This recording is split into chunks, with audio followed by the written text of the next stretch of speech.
Kok ya wis tak santai.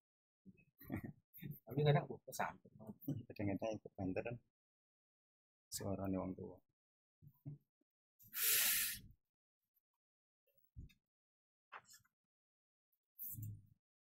Bismillahirrahmanirrahim. Assalamualaikum warahmatullahi wabarakatuh.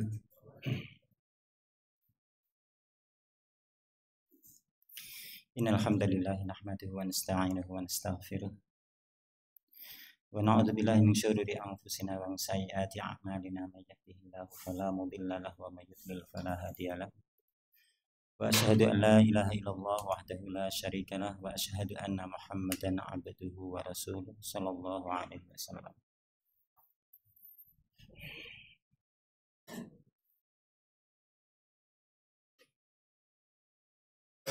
Jamaah hadirun rahimani wa rahimakumullah.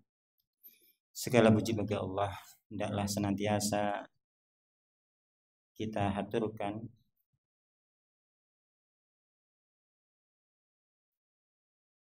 dan pada kesempatan ini kita bisa bermuwajah kembali, yakni bertatap muka, dan insya Allah kita akan mengulang sebagian dari fawaid apa yang pernah kita pelajari dan akan ditambahkan pada faedah-faedah yang sepatutnya untuk ditambahkan. Dan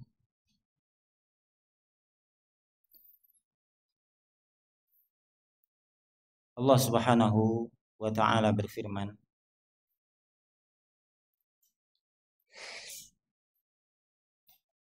dalam surat At-Taubah ayat 33. Allah berfirman, "Huwallazi arsala rasulahu bil huda wa dinil haqq liyudhhirahu 'alad din kullih walau karihal musyrikun." Kata Allah Subhanahu wa ta'ala, dialah Allah yang mengutus rasulnya, yakni Nabi kita Muhammad sallallahu alaihi wasallam. Untuk apa? Kata Allah, bil huda wa dinil haqq. Rasul kita diutus dengan membawa petunjuk, dengan membawa hidayah. Yang petunjuk ini diperuntukkan bagi orang yang tentunya butuh kepada petunjuk. Dan tidaklah manusia ini lahir kecuali dalam keadaan bodoh. Kalau jenengan lahir mesti gobloke, mesti bodone, mesti jahile. Niku lahir, sehingga kebodohan ini mesti butuh kepada hidayah. Dan Allah tidak sia-siakan itu, tapi Allah ciptakan kita lahir dalam keadaan jahil, tapi Allah berikan jalan agar kejahilan itu terangkat dari diri kita dengan diutusnya Rasul Shallallahu Alaihi Wasallam dengan membawa huda, petunjuk. Juga membawa wadinil haqq, agama yang hak, agama yang benar. Tak ada keraguan di sana, yakni al-Islam. Untuk apa?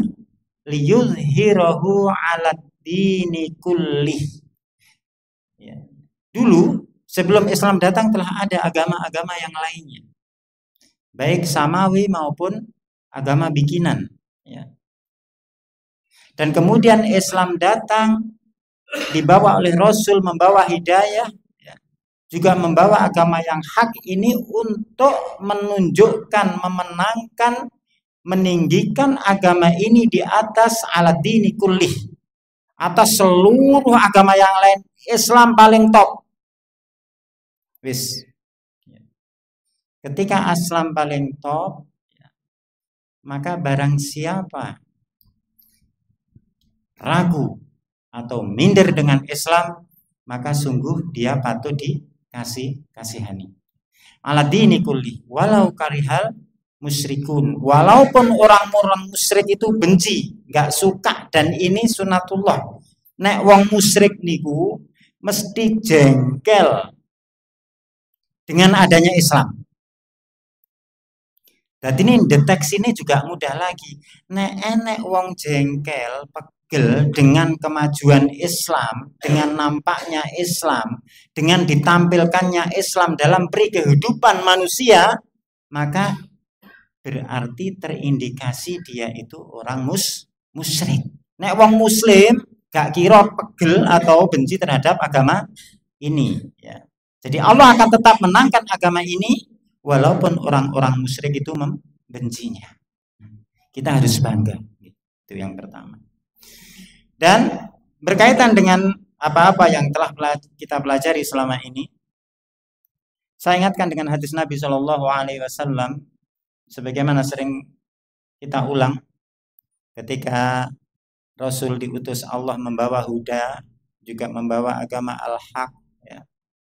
Maka wama yantiqu anil hawa in huwa illa wahyu yuha, kata Allah. Rasul nggak bicara dengan hawa nafsunya, tapi dia berbicara berdasarkan wahyu yang itu datang dari Allah Subhanahu wa taala. Dalam sebuah hadis yang diriwayatkan oleh Imam Bukhari dan Muslim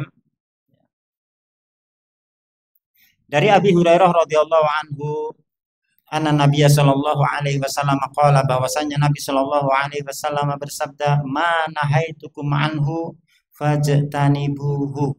Kata Rasul, apa-apa yang aku larang kalian darinya, maka jauhilah. Nah, konsepnya sederhana. Apa-apa sing Rasul larang, doi wis beres urusane. Itu satu. Ya. Mana haitukum anhu fajtanibuhu. Nah, ngedoi larangan itu asal hakikatnya itu sangat mudah. Nggak butuh biaya. Nah, ibaratnya wong seneng mabuk, untuk mabuk itu dia butuh uang untuk membeli. Nek ngedoi ini butuh duit ora? Ora. Butuh tenaga ora? Ora. Ya tinggal nggak ngombe beres urusannya. Maka Rasulullah mengatakan nggak ada istilahnya embel-embel kalimat, tapi Rasulullah katakan fajtanibuhu, dohono, jauhi dia, udah selesai. Karena memang nggak butuh modal kita untuk menjauhi apa yang dilarang.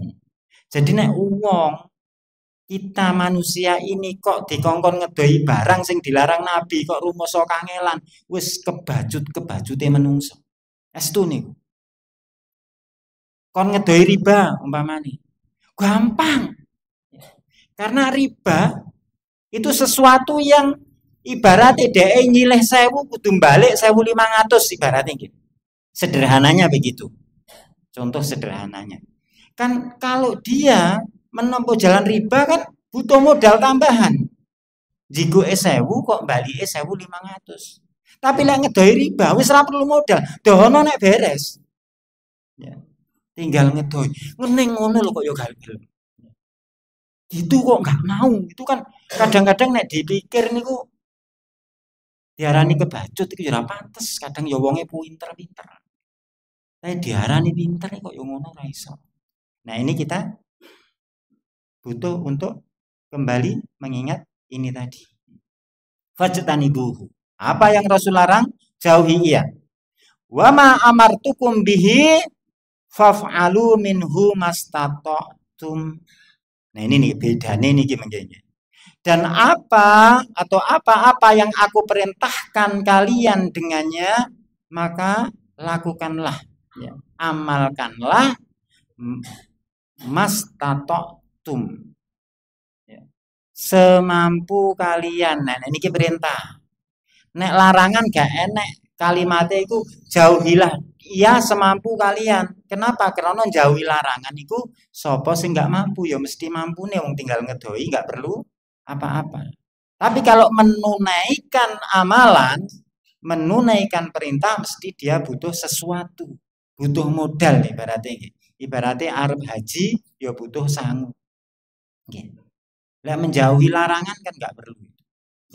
Menjauhi riba, rasan-rasan, gak perlu modal. Wah aku lek ngrasani aku kudu duwe-duwe sakmene, lek ra duwe sakmene aku didenda lek ra ngrasani, enggak ada. Tinggal nggak ngrasani udah beres. Tapi kalau mengamalkan mas tatok tum semampu kalian. Nek gak mampu ya ora usah nglakoni wong gak mampu. Gak mampu zakat, dia gak punya harta yang mencapai haul dan nisab. Ya. Maka dia gak wajib zakat, sak mampumu wae. Mastata'tum. Kata Rasulullah selanjutnya, fa inna ma ahlakal ladzina min qablikum kathratu masailihim wa ikhtilafuhum ala anbiya'ihim. Ketahuilah sesungguhnya yang telah membinasakan orang-orang sebelum kalian, karena kalau kita baca sirah sejarah banyak orang-orang yang dibinasakan oleh Allah dalam sejarah umat-umat Nabi sebelum Nabi Muhammad SAW.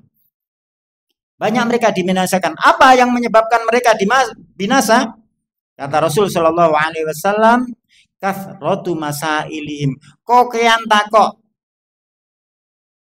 Bukan bertanya pada sesuatu yang dibutuhkan, tapi memang kokian takok, cerewet intinya itu. Kayak kisah umatnya Nabi Isa. Ya. Dikongkon beleh sapi, takok sapi ini sing piye? Warnanya didudoi ngene, lah warnane piye? Dudoi nek, lah modele piye? Lah jenisnya piye? Mumet akhirnya sampai hampir-hampir umatnya Nabi Isa itu enggak mampu untuk mendapatkan sapi itu. Cerewet itu loh. Yang wong wedok ya aja cerewet-cerewet. Cuma saiki wong lanang cerewet ya oke. Jadi kasratu masailihim, kokian takok. Tapi nek takok pada perkara yang memang betul-betul dibutuhkan, nah ini memang disyariatkan. Kata Allah Subhanahu wa taala, "Fas'alu ahla dzikri in kuntum la ta'lamun." Bertanyalah kalian kepada ahli zikir, yakni para ulama, kepada para ahli ilmu, jika kalian tidak mengetahui. Neng lek ra ngerti ya takoo. Nek wis didudoi ya nuruto. Kalau kayak kasusnya umatnya Nabi Isa tadi kan ra ngerti dikongkon takok sing enggak butuh. Andai kan dia beliau sapi ya wis beliau sapi wis enggak enak syarat apa-apa. Dan begitulah ajaran agama kita. Ketika Rasulullah memerintahkan amalan, lakonono wis apa enake. Nek kokean takok ruwet akhirnya angel. Oh lek nglakoni kudu dikencrengi, nek dilakoni kudu dijogeti, lek dilakoni kudu zikir, kudu dipentas yang luar biasa besar. Yang hadir harus 1000 orang. Soalnya gawe son horeg. Nek ra ngono ra krungu. Allah itu as-sami', Maha mendengar. Kalau menungso ada sing budek, ada yang tuli, itu lumrah. Allah itu as-sami', Maha mendengar. Gak usah bengok itu. Masuk nang krenteke ati aja sudah dengar. Ning lek kokean takok, lho Pak Ustaz atau Pak Yai, nek zikir ngeten niki terus kudune kudu ping 1000 le. Lho lek ping 1000 macane carane nguterne tasbih le. Wah akhirnya bingung. Apa zikir ngitung ping 1000 kok abot temen? Ya. Golek tasbih engko tasbih sik enek syarate. Tasbih kayu setigi le. Iku enek yonine. Enek yonine, enek khodame. Khodame apa iblis? Ya apa maneh. Jadi sulit akhirnya golek kayu setigi gak enek. Akhirnya pesen nang ahli kimia, golekno ramuan sing iso gawe koyok kayu setigi. Ruwet. Ya. Jadi Rasul itu mengajarkan kepada kita sesuatu yang mudah, yang membuat umat dahulu binasa diantaranya terlalu banyak bertanya dan wahtilafuhum ala anbiya'ihim. Nah ini jaminane Rasul yang dia kisahkan dari umat terdahulu bisa menimpa umat sekarang, akan dibinasakan ketika ikhtilaf, ya, menselisihi para nabi. Nabi ngongkon A, dhek nglakoni B. Nabi ngongkon tauhid, dhek nglakoni syirik. Nabi ngajarni sunnah, dia malah melakukan bid'ah. Jadi akan mencelakakan dirinya. Jemaah rahimani wa rahimakumullah. Kemudian beriring dengan apa yang disampaikan Nabi ini, juga Rasul Shallallahu Alaihi Wasallam memotivasi kita sebagai bentuk kepasrahan kita. Kon teman-teman ra, gonmu iman, gonmu yakin nang Islam iki. Kenapa kita melihat dari ini betapa banyak orang yang belajar, ya, yang pintar, yang titel, bahkan titel keagamaannya bertingkat-tingkat ya. LC, MA, doktor, SPD dan lain sebagainya ya dalam jurusan agama. Tapi kok oke sing ra dilakoni. Apa sebabnya? Nah, hal yang menjadi pendorong untuk dia mengamalkan enggak ada, yakni keimanan. Rasul Shallallahu Alaihi Wasallam menyebutkan dalam hadis Anas bin Malik radhiyallahu anhu, anna Nabi Shallallahu Alaihi Wasallam Rasulullah bersabda, la yu'minu ahadukum hatta akuna ahabba ilaihi min waladihi wa waladihi wan nasi ajma'in. Kata Rasulullah Shallallahu Alaihi Wasallam.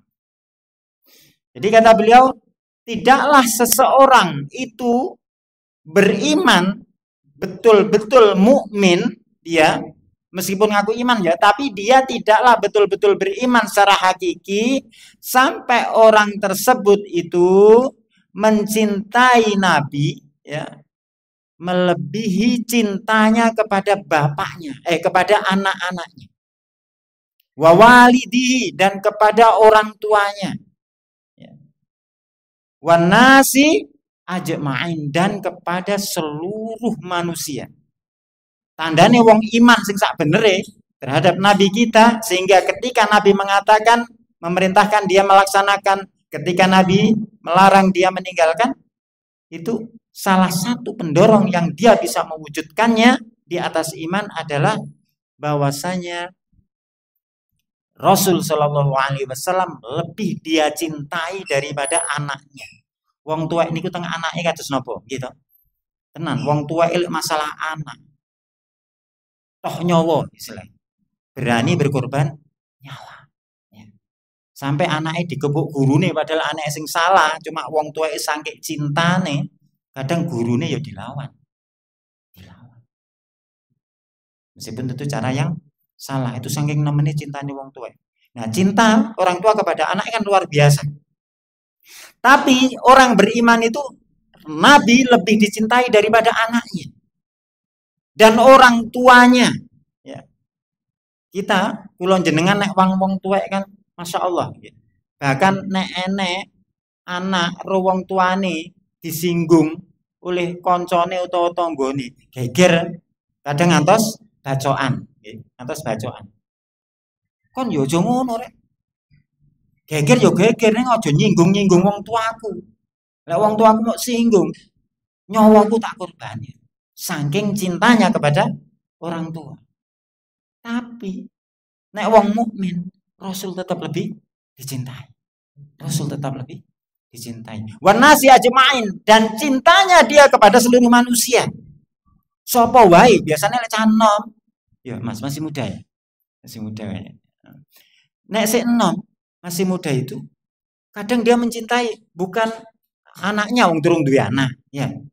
Bukan nyintai orang tuanya, karena orang tuane kadang juga bentak-bentak.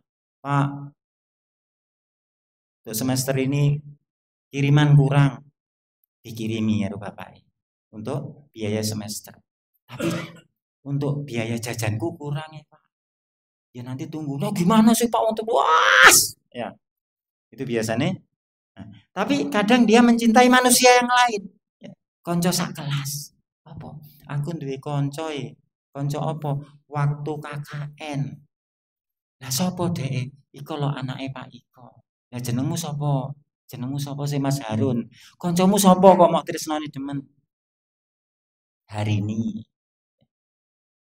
Itu kadang ngalahi cintanya seseorang kepada orang tuanya. Ya.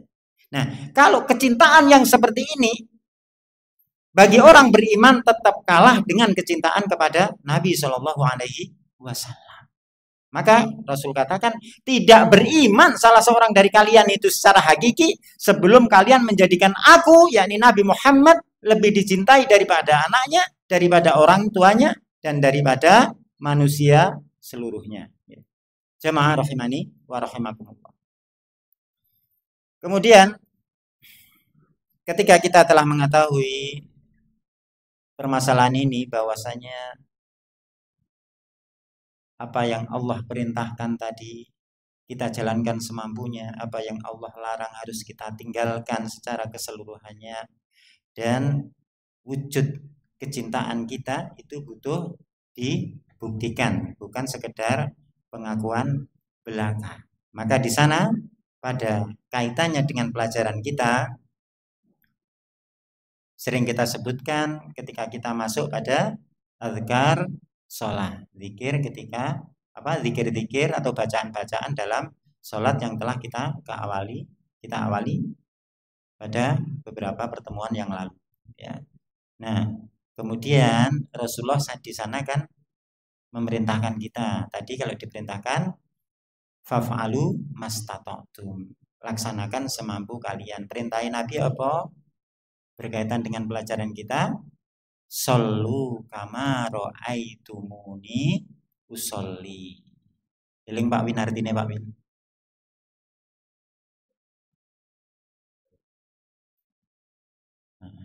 Sholatlah kalian sebagaimana kalian melihat aku sholat. Gak sholat sakarepe dewi. Nah ini perintah, shollu itu perintah, fi'il amr itu istilah bahasa Arab itu kata perintah. Sholatlah kalian sebagaimana kalian melihat aku sholat. Nah setelah kemarin pada pertemuan yang terakhir kita sempat menyebutkan sedikit berkaitan dengan tata cara takbir, mulai takbiratul ihram dan juga takbiratul intiqal. Takbiratul ihram itu adalah takbir pertama ketika kita mau sholat pertama kali, Allahu Akbar itu ya setelah niat. Kemudian takbir intiqal itu takbir-takbir yang selainnya, kayak arep sujud, arep ruku. Nah ini disebut istilahnya takbir intiqal, takbir perpindahan. Nah sebelum kita masuk pada lanjutan pelajaran kita tentang doa istiftah kemarin, di sini saya akan merangkumkan berkaitan dengan takbir secara ringkas agar tidak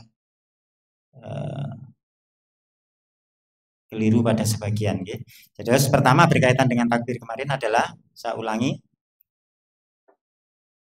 pertama takbiratul ihram, yakni takbir yang hukumnya rukun. Enggak takbiratul ihram maka sholatnya batal, yakni mengangkat kedua tangan, menghadapkan telapak tangannya ke arah kiblat, dan posisi tangan diangkat sejajar dengan pundak atau sejajar dengan daun telinga. Allahu Akbar, seiring dengan mengucapkan lafaz takbir. Nah ini hukumnya dalam takbiratul ihram rukun. Jadi Allahu Akbar, Allahu Akbar. Nah ketika gini pun orang usah terpengaruh dengan gaya-gaya penari itu. Ada yang gini toh, mas-mas mungkin pernah lihat di masjid-masjid lain ya, maksudnya anak-anak itu ya. Nah kadang ya enak sih bapak-bapak ngono ya, mungkin ingin muda lagi, jadi Allah. Jadi tidak tahu sama maksud apa, pernah tak takut iya jere tengen itu kudu dhisik. Nah itu enggak ada dalilnya, Rasul enggak perintah seperti itu. Jadi kalau Rasul enggak perintah ya wis rasa dilakoni, enak agama kita ya. Jadi Allahu Akbar. Tuh. Kemudian berkaitan dengan takbir, ini sana rangkumkan ada beberapa bentuk. Berkaitan dengan takbiratul ihram itu disyariatkan tangan kita diangkat, ya, diangkat sampai sini. Kemudian yang kedua takbir menuju ruku, ini masuk takbir intikal. Jadi menuju ruku itu tangannya juga diangkat. Kadang kita temukan sebagian orang masih ketika maring ini ya, habis sendekap gini, ketika mau ruku dia cuma Allahu Akbar langsung turun. Nah itu salah. Yang benar yakni setelah begini mau ruku dia juga diangkat lagi, Allahu Akbar, ruku. Kemudian yang tangan diangkat juga ketika i'tidal, tapi ini bukan takbir, cuma berkaitan, saya singgung berkaitan dengan mengangkat tangan, yakni ketika ruku berdiri dia ngangkat tangan lagi, sami'allahu liman hamidah. Karena di sana masih banyak juga orang ketika sami'allahu liman hamidah tangannya tidak diangkat, langsung lurus Baik. Tapi yang benar adalah sami'allahu liman hamidah, diangkat. Nah, kemudian ada takbir lagi ketika menuju dari i'tidal menuju sujud. Nah, kalau itu kita takbir tapi tidak mengangkat tangan, langsung dilujur wae ke bawah. Kemudian dari sujud tentunya sangat mudah difahami. Ketika bangkit dari sujud pertama, kita mau duduk di antara dua sujud, kita juga takbir lagi Allahu Akbar, tidak mengangkat tangan. Meskipun di sana ada sebagian kitab, salah satunya karya Ibnu Qayyim, yang beliau sempat menjelaskan semua takbir itu boleh diangkat tangannya. Tapi ini tidak rojih pendapat ini. Yang rojih, yang benar adalah ketika bangkit dari sujud itu enggak diangkat. Kemudian ketika sujud lagi. Nah, kemudian yang terakhir ketika dari sujud menuju berdiri. Nah, ketika dari rokaat pertama menuju rokaat kedua itu tidak diangkat. Langsung dari sujud naik ke atas langsung sendekap Allahu Akbar, langsung sendekap. Tapi ketika masuk rokaat ketiga dari rokaat kedua, jadi rokaat pertama siji, kemudian rokaat kedua kalau dia sholat maghrib atau sholat 4 rokaat ya, rokaat kedua kan kita tasahud awal.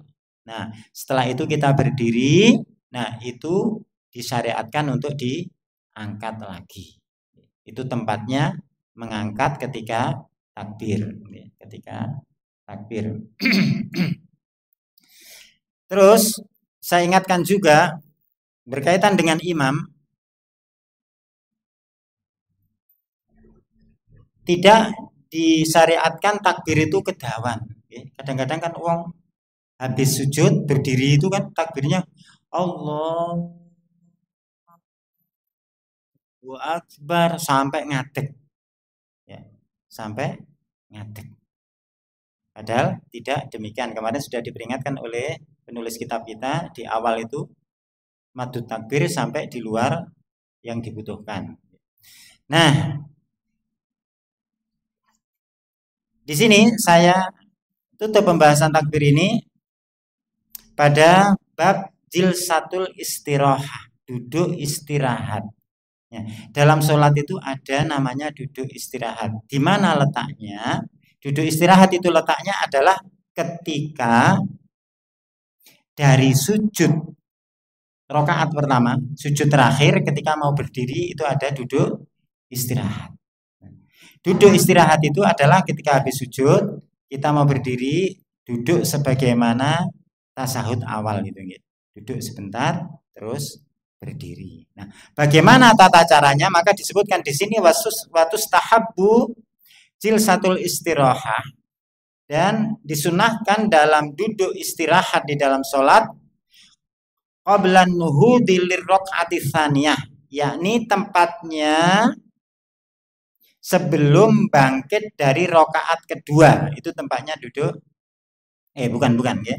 Jadi qablan nuhudi lirraq'ati tsaniyah, sebelum bangkit menuju rokaat kedua. Jadi dari rokaat pertama mau bangkit rokaat kedua itu tempatnya duduk istirahat. Wa qablan nuhudi liraq'ati rabi'ah, dan juga sebelum naik ke rokaat keempat kalau kita sholat 4 rokaat. Jadi dari 1 ke 2 itu ada duduk istirahat. Kemudian dari 3 ke 4 itu ada duduk istirahat. Dan sifat duduk istirahat itu sebagaimana yang telah tetap di dalam sunnah Nabi sebagaimana berikut. Ya, pertama ketika sujud, sujud ini baduk nang lantai itu sujud gini, saya contohkan gini aja. Sujud yarfa'u ra'sahu minas sajdati tsaniyah mukabbiron. Dia dari sujud ini dia mulai ngangkat kepala. Nah, ini dia takbir. Allahu Akbar, lungguh. Itu yang sunnah. Jadi posisi lungguh. Kemudian setelah Allahu Akbar kan yastawi qa'idan muftarisan rijlahul yusra. Nah, duduk, kemudian dia menghamparkan kakinya sebelah kiri. Ya, kakinya sebelah kiri sampai benar-benar Tulang-tulang itu berada pada tempatnya. Ngapun tak contoh sidik mawon. Jadi kan kita ada sujud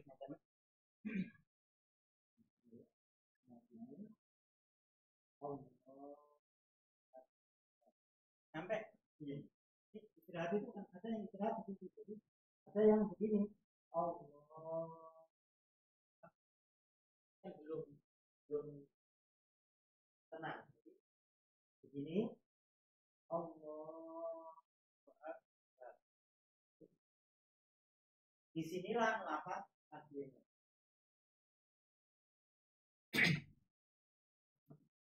Nah, pada duduk istirahat ini ya, setelah itu tadi Allahu Akbar, diam sesaat, baru dia berdiri. Nah, bagi imam itu begitu caranya. Cuma makmume ya kudu ngerti. Kadang-kadang imam Allahu Akbar, makmume bareng Allahu Akbar. Nah, imami duduk istirahat, makmume bablas. Akhirnya makmume mendahului imam, bisa batal sholatnya. Maka sing ra paham kadang imame bene makmume gak anu diwaca panjang Allahu Akbar. Nah, ini imame kudu paham, makmume ya kudu paham. Berarti sing kudu belajar agama ya imame ya makmume. Itu posisi dan tata cara duduk istirahat. Jamaah rahimani wa rahimakumullah.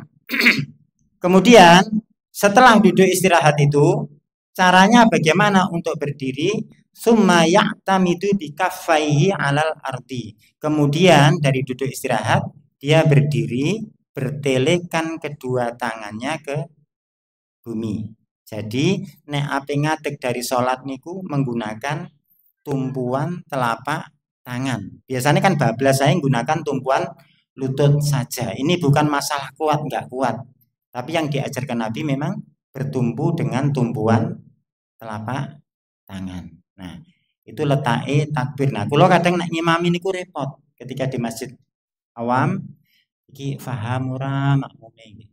Jadi kadang saya percepat sedikit, tapi tetap syariatnya itu Allahu Akbar duduk, baru ngadeg iki wis ora maca takbir. Bukan Allahu Akbar duduk kemudian ngadeg maca takbirnya Allahu Akbar, juga enggak begitu.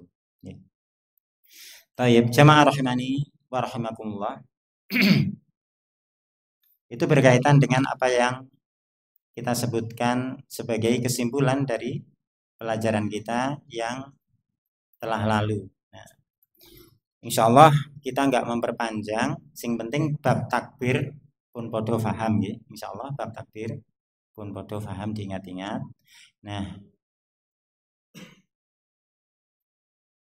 ini sampai 45 Mas gitu. Bisa ini. 43 45.